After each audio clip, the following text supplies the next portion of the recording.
Welcome to a special crossover edition of Locked On Blackhawks and Locked On Blues. Just quickly wanted to thank everyone for making the show your first listen here to start off your day. And also wanted to remind everyone that you can listen to Locked On Blues or Locked On Blackhawks for free wherever you get your podcasts. You can also watch the video version of each episode free of charge on YouTube as well. I'm your host, Jack Bushman, joined today by Josh Hyman from Locked On Blues, as we have yet another Central Division crossover ahead of the 2022-2023 regular season. Josh, thank you so much for taking the time to join me today, man. Really appreciate it. How you doing this afternoon, and how you feeling as we start to close in on the regular season here, brother? Oh, I'm doing well. I'm so excited for hockey to start. As much as I love baseball, it's always tough when baseball is the only sport going. It's not as exciting. Football's been good, but hockey's my true love. I'm so excited to get the season going. It's going to be an exciting one. Yeah, I'm really stoked. And hey, this month of October is going to be extra exciting for you, as the Cardinals look like they're going to be making a run potentially in the playoffs, while my Chicago Cubs have been eliminated since basically the day the season started. So October should make for a pretty fun month for you, but yeah, man. Cool host chasing 700 too. It's great stuff. It's got me watching Cardinals games, and I'm like looking in the mirror, wondering who I am. But I want to see Albert Pujols get that record. In all honesty, I mean, how cool would that be for him to hit 700 and back with the Cardinals? Of course, like, it's just such a storybook ending that even a Cubs fan is watching from afar. But as you mentioned, I'm definitely super stoked for hockey season as well. Hockey's my baby. And man, we're just a couple of weeks away here. Preseason games, there's actually a game between the Blackhawks and the Blues not too far away. So yeah, man, the grind is about to start here. But Josh, between our two teams, it's probably going to be a tale of two very different seasons, with the Blackhawks looking at the bigger picture ahead and embarking on a real rebuild this time, while the St. Louis Blues, of course, are gearing up for another run towards the Stanley Cup playoffs. For segment one here, we can start by talking about the St. Louis Blues and an outlook on this upcoming season. And then for segment two, can flip it over to you, and we'll wrap things up with a little fun segment three. But the first question I have for you today, Josh, is what do you make of the St. Louis Blues offseason? Because from afar, at least, looks like they didn't make a whole lot of major moves. You know, they traded Ville Husso, lose David Perron. They added a couple of depth pieces. They added Tomas Greiss. Overall, are you happy with this offseason? Are you upset that maybe more didn't happen? How do you kind of break it all down? Yeah, I'd say overall I'm happy with the offseason. I think the Blues are relying a lot on in-house growth from guys, especially like Robert Thomas and Jordan Kyrou, giving out those big extensions, which I'm thrilled about. Kind of a transitional year for the Blues in the sense that they're going to be right up against the cap next season, and they don't have a ton of player side. So I think the team's going to look very different next season than it does this season. But that doesn't mean that this season is sort of like they're punting it away. I think they have a very competitive roster. I think they did a really good job of shoring up that bottom six, which was something that was a little bit of a carousel last year. They didn't have a true identity on that fourth line, and sometimes the third line as well. And that's one of the needs that they addressed with smaller moves, bringing in guys like Josh Levo, Noel Chari, Martin Furk, so it's going to be a competitive bottom six, which I'm excited about. They re-signed Nick Leddy for a couple years, which it is what it is. He's a solid defenseman. He's nothing special, but he fills out the top four. But what I'm most excited about is to see the growth from the guys that we already know, what they're capable of. Jordan Kyrou, Robert Thomas, Ivan Barbashev had a huge 20-plus goal season last year. I'm looking forward to seeing if he can build on that.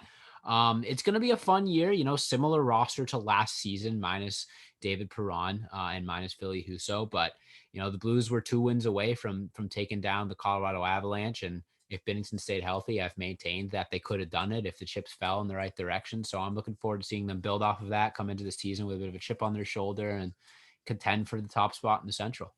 Yeah, the Blues gave the Colorado Avalanche as good of a run as anybody did. I mean, they were, seconds away from forcing overtime in that game 6, and who knows how the rest of the series goes. But one thing you did reference is that this team could potentially look different come this time next year. And one thing I noticed when I was looking at the Blues cap friendly is not only Vladimir Tarasenko, this is the final year of his contract, but it's also the final year of Captain Ryan O'Reilly's current deal. And I wanted to ask you about that a little bit. Like, do you expect Factor to be back in St. Louis next year? They have a lot of money given out long term, like especially with Robert Thomas and Jordan Kyrou's deals kicking in next year. Is there going to be enough room for Ryan O'Reilly? What's kind of your thoughts on that? Yeah, it's funny. I think I've talked about this on every single crossover I've done. I'm going to try to phrase it a little differently so my listeners don't hear me say the exact same things, but it's definitely a thought that's come through my mind. And the way that I look at it, I'm going to lay it out objectively. Ryan O'Reilly is getting up there in age a little bit. He has shown a little bit of regression, but he is still a tremendous player. He's making $7.5 million. I would expect he'd want around the same, if not maybe a little bit of a pay cut. But the big thing to me, and the thing that I have to keep reminding myself and sort of trying to mentally prepare, is the last two Blues captains, Blues fans have convinced themselves that they're coming back. David Backes and Alex Pietrangelo, no way they'd let them walk. No way they would leave.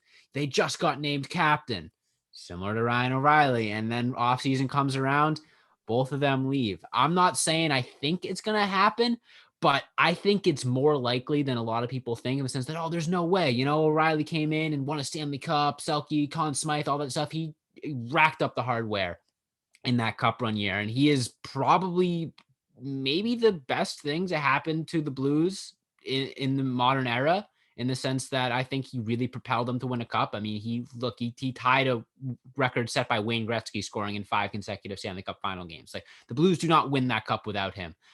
Tremendous move. Best trade in my Blues fandom history by far. But they have 13 players signed for this next season, and they're already close to $70 million with those 13 players. So that is at minimum 9 more players they need to bring in, with $20 million of cap space. And if you're giving close to half of that cap space to Ryan O'Reilly, you're making it really difficult. Do I want it to happen? More than anything, I want Ryan O'Reilly to retire a member of the St. Louis Blues. But just looking at the roster, looking at cap friendly, unless some other dominoes fall, I'm not sure how realistic it is. Then again, you know, Doug Armstrong's a wizard. We could see some trades happen. O'Reilly come back in for a little bit less money. I think it's possible, but I think there's a realistic scenario where the Blues have a new captain next season. Man, that's crazy to hear, especially because, well, O'Reilly did, you know, have, I think, some offensive struggles in the regular season last year. His game is built for the Stanley Cup playoffs, and that came alive 100%. this year as well when the Blues were alive. Like, he looked back 100%. Like the Ryan O'Reilly from when they won the Stanley Cup, making an impact each and every game on both ends of the ice. So that's definitely going to be an interesting scenario to watch from afar, as another St. Louis Blues captain is dealing with the contract situation. The last question I wanted to ask you today, Josh, is one that I've been asking Blues fans for quite a while. I went to college at Mizzou, so I've dealt with Blues fans for a long time, and it's true now as it was in 2015 before the Blues won the Cup. I always told Blues fans, listen, this team's good. I believe in this team. They have a lot of pieces, I think, but you're not going to get anywhere without a goaltender. And then Jordan Binnington comes alive in the playoffs. Obviously, he gets that deal. And, you know, he's had flashes recently in the past couple of seasons, but I feel like he hasn't been able to consistently put it together, at least at the level we saw when the Blues hoisted the Stanley Cup. How do you feel about the netminder position moving forward? Because as we've already referenced, you trade Ville Husso, who looked really good at times last year, and now it's the Jordan Binnington show once again. And he still has 5 years left on that current deal. Do you feel confident in Binnington? Are you worried? What's the overall feeling about the St. Louis Blues goaltender position heading into this year? I'm confident in the sense that I think this is a big make or break year for him. Ville Husso gets traded, like you mentioned, and they bring in Thomas Greiss, who, you know, he's nothing special. No offense to him if he's listening, which he's got better things to do. But this is the first time that Jordan Binnington's really had a true backup. You know, he was lucky enough to have Ville Husso step up and basically be the starter down the stretch. And the Blues don't make the playoffs without Ville Husso as their de facto starter last season. And Jordan Binnington had that safety net, and he doesn't have that anymore. You know, if he struggles again and they need to turn to Thomas Greiss for more than like 30 games, you know, 35, 40 games, they're not going to make the playoffs. in my honest opinion, I don't think that Thomas Greiss is a goalie that is capable of, winning enough games like that because he's brought in as a backup. But the other thing that I think a lot of people didn't notice is how good Jordan Binnington was in that Colorado series before he got injured. I had not seen Jordan Binnington play that good of hockey since the Stanley Cup Finals or just that entire playoff run in general. He finally looked like he had gotten back to that level. Heading into his first playoff start, I think he was like 0-9 in his previous playoff games heading into that and had struggled in the regular season. And it really felt like if he struggled in those playoffs, like who knows what was going to happen. His name was in trade rumors and he came in, all the pressure in the world, best team in the NHL, and he really made it look like he could have stolen that series. I maintain that. They were getting outplayed in every single game, even the games that they won. But the reason why they won those games is Jordan Binnington. And there are a few goalies on the planet that can steal you games against any team in the playoffs, much less the Colorado Avalanche, who have a Harlem Globetrotters level offense. So not only did he play that well, he gets injured from Nazem Kadri, who he hates because, like, who doesn't? And he's got a chip on his shoulder. He relies on his confidence. He relies on, he likes getting booed by the opposing fans. He really thrives in that sort of scenario. And he's coming to next season. He's angry. He got hurt. He knows he probably thinks he would have won the Stanley Cup if he stayed healthy, because that's the type of guy that he is. And I think he's going to come into this next season with a fire lit under him more so than he ever has. I don't want to say he coasted after the Cup run, but the pressure was never the same after that. He won the Cup, pressure's off from that sense. But next year, I think he knows true backup behind him. He's got to be the guy, and he's going to take that. He's going to ride with it. I have him as a maybe a sneaky Vezina candidate for this year. I've said that once or twice. I think if he can play the level of hockey that he played in that Colorado series for a full regular season, which, that's a big if, he could be a Vezina candidate. Yeah, we know what type of game he can play when he's the most confident.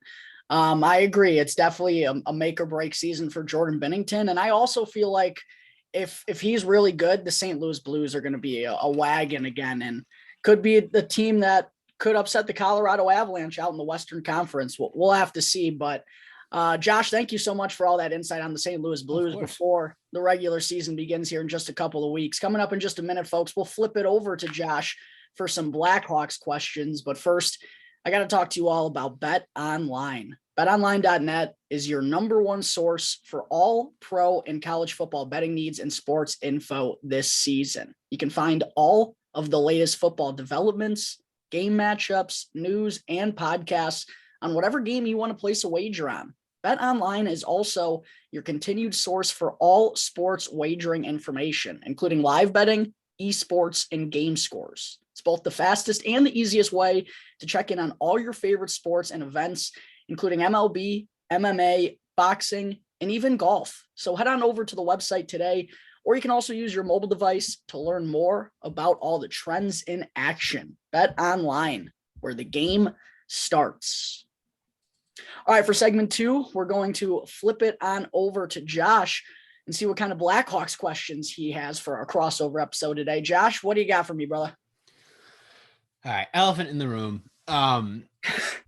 Blatant tank. Like, the Blackhawks have been the team, since I started getting into hockey, like the last 10 years. It's Blackhawks this, Blackhawks that, Patrick Kane, Jonathan Taves, and then all of a sudden they got this loyal fan base, bandwagon and diehards. If I was a Blackhawks fan, I'd feel a little disrespected that they're just completely punting the season. Like, you could say, oh, they're letting the young guys play, but you hear Patrick Kane and Jonathan Taves comments like, we don't agree with the direction of this season. We don't agree with the direction of this franchise. And to me, you got two guys that gave you a 10-year stretch of hockey that any hockey fan could dream of. And this is how the front office repays them, by making them play with a bunch of, rookies and AHLers in what might be one of their last seasons as a member of the Chicago Blackhawks. Are you a little pissed off? For sure. I'm definitely upset. And, especially with Jonathan Taves and Patrick Kane, not only is this likely going to be their last year with the Blackhawks, and that still really hasn't even set into me. I mean, that was my childhood. That's what got me into the game of the hockey. It's what got me to fall in love with this team. And, Yeah, it's frustrating really that we've reached this point. But the one thing I will say is that the new regime, I don't think they had a choice, because Stan Bowman, the previous GM, let's rewind 2 years, Josh. The Chicago Blackhawks sent out a letter to their fan base saying they were going to go in a full-blown rebuild and that they wanted fans to be patient, but they're finally having an open dialogue with the direction of the team. And then just a summer later, Stan Bowman punts on that idea. He goes and trades for Marc-Andre Fleury, goes and trades for Seth Jones, gives up 2 first-round picks in the process, a young defenseman in Adam Boquist, who looked really solid with the Blue Jackets. And sure, we got Seth Jones, and I like Seth Jones, but now it's not fitting what we're trying to do at all. And with the prospect pool being so limited, because the previous regime was dishing out every first round pick to try and keep the team relevant, here we are in this, in between a rock and a hard place where we're not good enough to compete on the ice. And prior to this year's NHL draft, we had one of the thinnest prospect pools in the entire NHL. So it was kind of like, what direction do we go in here? So yeah, it's definitely annoying that, again, in a season that's probably going to be the last of Jonathan Toews and Patrick Kane's here in Chicago, if I had to guess, that we're blowing it on a complete rebuild, and the front office isn't really even focused on winning this year. Yeah, that sucks, but I also think they didn't really have a choice, man. And if they wanted to save this team in 4, 5, or 6 years rather than another 15, 20-year drought, I think it was smart to kind of look in the mirror and realize, again, we're not good enough now and we don't have enough help on the way.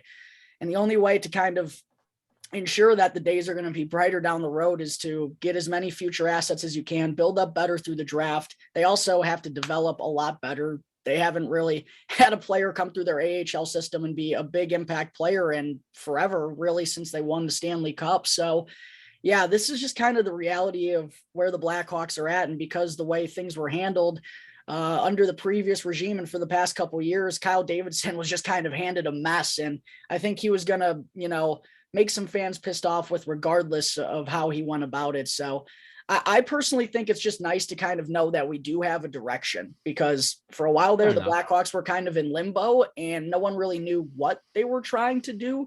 And now it's very clear and evident what this rebuild is going to be like. It's going to be patient. It's probably going to be longer than it is shorter. We're talking 3, 4, 5, maybe even 6, 7 years. But they just want to make sure they do it right. And look, at the end of the day, yeah, people are always going to be pissed that the end of Jonathan Toews and Patrick Kane's careers were honestly wasted. But if the Blackhawks can open up that competitive window again in 5, 6 years, and they're true contenders for a handful of seasons moving forward, then Kyle Davidson accomplished his job. And that's, really all we can ask for. But I'm not going to lie, dude, it's frustrating knowing that, yeah, the last Stanley Cup that I'm going to see Patrick Kane host in a Blackhawks sweater, it was in 2015. Yeah. That's, it's good. And I feel honestly, you've almost convinced me a little bit more to be less angry with the front office. And that kind of leads into my next question. Part of the reason why it kind of makes me angry is because as much as I hate the Blackhawks, I want them to be good, because what's more fun than the Blues and Blackhawks rivalry? It's what got me into Blues hockey. That playoff series during Tarasenko's rookie year, where I think the Blackhawks won in 6, but Tarasenko scored 7 goals in those 6 games. And oh, it's just so fun. So my question to you is, what is your favorite moment from the Blues Blackhawks rivalry of the last decade? And that's a really hard question, and I'm sending it to you first, because I don't even know if I know my answer. That's a damn good question. The first 2 I have 3 that come to mind. Number 1 is going to be that series you referenced, Jonathan Toews, Game 5 overtime winner to put the Blackhawks back ahead 3-2, going back to Chicago, where they close it out in Game 6. That was like a vintage moment that I'll remember forever. The terrible Blackhawks fan in me, the second thing that came to my head, I'm so sorry for this, was Brent Seabrook hitting David Backes. Sorry, it was a dirty hit, 100% dirty hit, but it sent a message. And wakey afterwards. Duncan Keith hitting him with the wakey, like, gross. Oh my gosh, I know. Gross. Blues fans flame me for that one, but that's a moment that I'll never forget forever. And hey, because Brent Seabrook took that penalty, that's when Tarasenko scored that goal with like 2 seconds left and the Blues won in overtime. So you had that moment, but we went on to win the series. The other one, I've been to Enterprise. Is it Enterprise? Yeah, it used to be Scottrade. Now it's Enterprise, right? Yep. Yeah. 3-4 years ago, Jonathan Taves had a hat trick, overtime winner. And I was like surrounded by Blues fans, and I threw my hat onto the ice. I was sitting in the 100 level. So that was the first hat trick I ever got to see live. Overtime winner as well. Yeah, lots of good memories in this series. And I completely agree. Like I have no hatred for the St. Louis Blues. I hate losing to them. I'm probably not going to root for y'all to win the Stanley Cup, but I don't hate the St. Louis Blues for sure. And I enjoy this rivalry a lot when both teams are good, because I mean, the Blues have just been slacking the Blackhawks for 3 or 4 years now, and I got to tuck my tail between my leg. It's been pretty brutal, if I'm being honest. All right. So I figured it out. I remember. It's pretty obvious looking back at it. So 2016, Game 7, Troy Brouwer, baby. He swings and misses at the first one. That moment was in slow-mo when it happened in real time. Rebounds just sitting there. I could have scored it. He swings and misses on the first one. And then he puts the second one in, but that's not even my favorite moment. My favorite moment is when Brent Seabrook fired it from the point, off one post, off the other, and out. And it's just like, I could feel the anguish of Blackhawks fans. Like you said, the evil Blackhawks fan, it wasn't the go-ahead goal that made Blues fans happy. It was the double post that made Blackhawks fans sad. It was just like they finally slayed the demon, and they didn't go on to win the cup that year, but that was my Stanley Cup at the time. Game 7 over the Blackhawks in epic fashion. It was a tie game until the final moments. Oh my God, it was so fun. That's up there with some of the games from the Stanley Cup run that the Blues went on, just because like it was so vilifying. It was like, finally these stupid Blackhawks lost, and they did it in hilarious fashion. They hit 2 posts. Oh, it's great. Every once in a while I'll meme that double post thing, because it's so great. You mean the OG double doink? Yeah, the double doink. What's that? Oh man, that was a real heartbreaker. I was actually at Game 6 of that series at the UC when the Hawks forced 7. The last playoff victory the Chicago Blackhawks have, by the way. Lucky enough to be in attendance. It's been 6 years since they won a postseason game. They got swept in 2017 by Nashville, and the only other time they made the playoffs was the COVID bubble when they beat Edmonton. Huh. I guess they did technically defeat Vegas in one game before getting eliminated, but they shouldn't have even been in the postseason anyway. They were the 23 seed or whatever it was, because 24 teams made the playoffs. But yes, last true playoff victory for the Blackhawks was Game 6, 2016 against the Blues. It has been a rough ride ever since then, bro. Let me tell you. No kidding. I didn't even realize that. All right, you ready to get into our third and final segment for the crossover today? For sure. So, for those listening, what me and Josh are going to be doing right now is I'm going to be asking Josh. Well, I guess I could just ask you, buddy. I don't have to tell the folks. I can just tune in. But that's true. I wanted to ask you, what in your mind, honestly and realistically, would make this a successful season for the St. Louis Blues? Is it Stanley Cup or bust? Is it winning a playoff series, reaching the Western Conference Final? Could also just be certain players taking that next step. As you mentioned, Robert Thomas and Jordan Kyrou are kind of the new group of the Blues. What do you think would be a successful season for St. Louis in your mind? And what couple of things do the Blues need to do in order for that to be accomplished?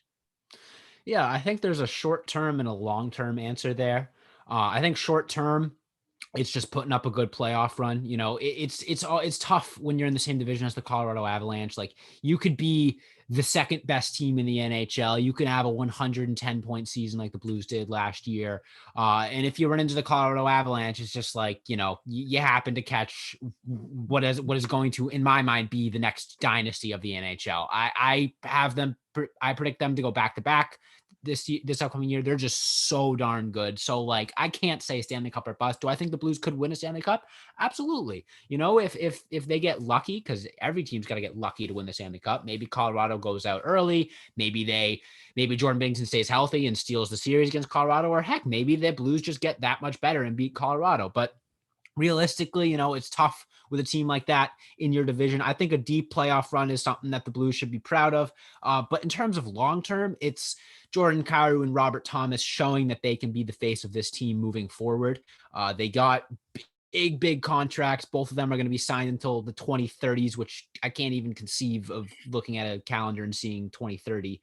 But if they come out next year and are the best 2 players on the team, which they're getting paid like they should be the best 2 players on the team, I'm going to be so excited for this team moving forward. It's not that I don't love this current core, but having a new core and also not having to really rebuild too much for it is very exciting, and few teams get to experience that. And if even, like the Blackhawks, they were the best team in the NHL for a while, and now they're probably going to be maybe the worst team in the NHL. So if the Blues can go out and prove that they have a young core that is capable of bridging the gap between the Ryan O'Reillys of the world and now the Jordan Kyrous and Robert Thomases, I'm going to be so stoked moving forward. I think that would be almost more of a success than a deep playoff run if Jordan Kyrou and Robert Thomas can come out and put up, point per game again and just show that they're the guys. Because you know what? If they do that, the Blues are probably going to go on a deep playoff run. And then one other thing is Jordan Binnington proving he can stick around this team as a starter, because I think if those 2 things happen, if Thomas and Kyrou take over as the guys for this team and Jordan Binnington has a full season of being a starting caliber goalie, which isn't even that much to ask. He could be elite or he could just be pretty good, and that'll be enough to make the Blues have a really, really successful season. Yeah, I think it's really key. This was kind of a similar situation how I felt with Minnesota, because they're constricted financially due to the buyouts of Zach Parise and Ryan Suter going up, where it's going to be really beneficial for this team if that next wave can come in and take over. We know what Kyrou and Thomas are obviously already able to do in comparison to a Matt Boldy or a Marco Rossi in Minnesota. Right. But if they really solidify that, hey, we're the top guys here, we're getting paid, fairly, this is the type of player that we are. I think that's just going to be so much easier for St. Louis to kind of accept the reality moving forward, potentially losing Ryan O'Reilly. I think it's going to lead to Blues fans in the organization. It's going to soften the blow a little bit and not feel as bad if you can really believe these 2 guys are it in the faces of the franchise in the future. Yep, absolutely. You couldn't have explained it better. It could be a tumultuous offseason, but it could also be exciting in the sense that the keys are getting handed to a different group of players. The Blues do have a pretty thin prospect pool as well, but they got a couple guys that I'm excited about. Jake Neighbors, Zach Bolduc, Jimmy Snuggerud, who they just drafted this year. They got some exciting guys that I think would fit the timeline as well. So, like I said, it's a short and a long-term goal for this upcoming season. And if one of the 2 happens, I'm thrilled. But I think both of those goals might fulfill themselves this season. So I'm excited for that. Yeah, it's going to be a whole lot more fun for your storylines this year than it is going to be for the Blackhawks. Because yes. Yeah. What do you got? In terms of what the number 1 pick, is that your goal? Yes, that would be lovely. Connor Bedard being a Blackhawk next summer would be step number 1. No, but I know, honestly, if the Blackhawks, if they win that lottery, probably if they get top 3, I'm going to Nashville for sure. I mean, give me an excuse to go to Nashville for a week. I don't want to have to root against Connor Bedard. Blues fans are going to be so salty if he becomes a Blackhawk. I'm looking forward to that day. But for the Blackhawks, it's kind of funny because they're in this really weird in between right now where a lot of their NHL roster, the majority of them, honestly, are probably not going to be part of this rebuild moving forward. There's a couple of young guys who are ready to, be NHLers and will be rounding out the lineup. Sure. But for the most part, the next core wave for Chicago is, either playing junior hockey or college hockey or down in the minors with the Rockford Ice Hogs. So middle school. Yeah. True. Yeah. He's at his graduation right now. But I think the biggest thing for the Blackhawks in terms of what a successful season would be is they have some guys, as I mentioned, who are ready to step onto the scene. A Lucas Reichel, who was a first round pick in 2020, Alex Vlasic, a big defenseman, Alec Regula. They have a couple guys who are ready to step onto the scene. And if they can become full-time NHLers and just be regulars in the lineup this season, I think that's a win for the Blackhawks, considering how they're looking about things in the future. If they can have more confidence in this first wave of guys that are coming through up to the NHL, I think that's going to be a good start for where they're trying to head. But I also think, a successful season this year would be how the Rockford Ice Hogs do. Keeping an eye on these prospects. It's something.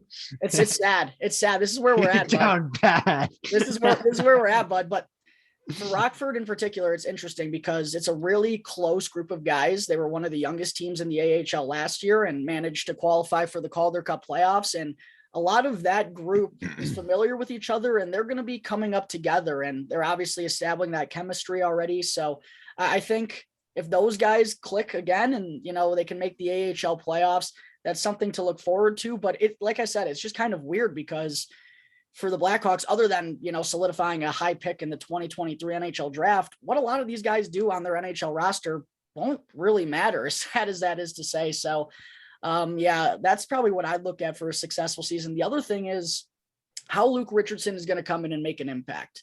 Under Jeremy Colleton, the previous head coach, it was honestly just a nightmare, especially the defensive system that they ran. It was a man-to-man structure that he had success with when he was coaching over in Sweden. It was never good for the Blackhawks, always on the wrong side of shots on goal, the analytics. There'd be I swear to God, 3 or 4 games a year where it seemed like they were in the positive. Luke Richardson is going to implement a zone structure. And if the Blackhawks defense as a whole can kind of, piece it together a little better than it's been the last couple of seasons, then I'll be confident that better days are to come for their defense as a group. So yeah, just a couple of little things. Wins and losses aren't going to be, what determines this as a successful season for the Blackhawks. But just hopefully it's going to be a year where we're able to accumulate more prospects. We can maybe move Jonathan Taves, Patrick Kane for some good first-round picks or good young players, multiple guys in that group. So acquiring assets, getting as many as possible, trying to build back better for the future, Josh. This is what life is like in step 1 of a rebuild, bro. Don't envy it. Yeah, no. Well, hopefully in a couple years down the line, we'll see some headlines of Robert Thomas and hopefully not Connor Bedard, but someone good besides Connor Bedard. Because I like I said, I want the Blackhawks to be good. I love that rivalry. I would love for it to get reignited once the Blackhawks find their way back to relevance. It's certainly my favorite rivalry that the Blackhawks have. I mean, and not even in a hatred way. It's just fun to go back and forth with the Blues, but they just haven't been at their caliber the past few seasons. So yeah, hopefully 2025, 2026, we'll have some good run-ins, Josh. But just wanted to thank you again, buddy, for coming on the show. I think that's going to wrap up this crossover episode of both Locked On Blackhawks and Locked On Blues. Just as a reminder, be sure to go and follow the show. It's 100% for free wherever you get your podcasts, and go and subscribe to both Locked On Blackhawks and Locked On Blues on YouTube. And after the show, also go and tune into the Locked On NHL podcast to get all caught up on everything that went down throughout the NHL offseason. That's free and available on all platforms as well. So be sure to go and check out Locked On Blackhawks or Locked On NHL, wherever you get your podcasts. Once again, from Jack Bushman and Josh Hyman, thank you all for tuning into today's episode of Locked On Blues and Locked On Blackhawks.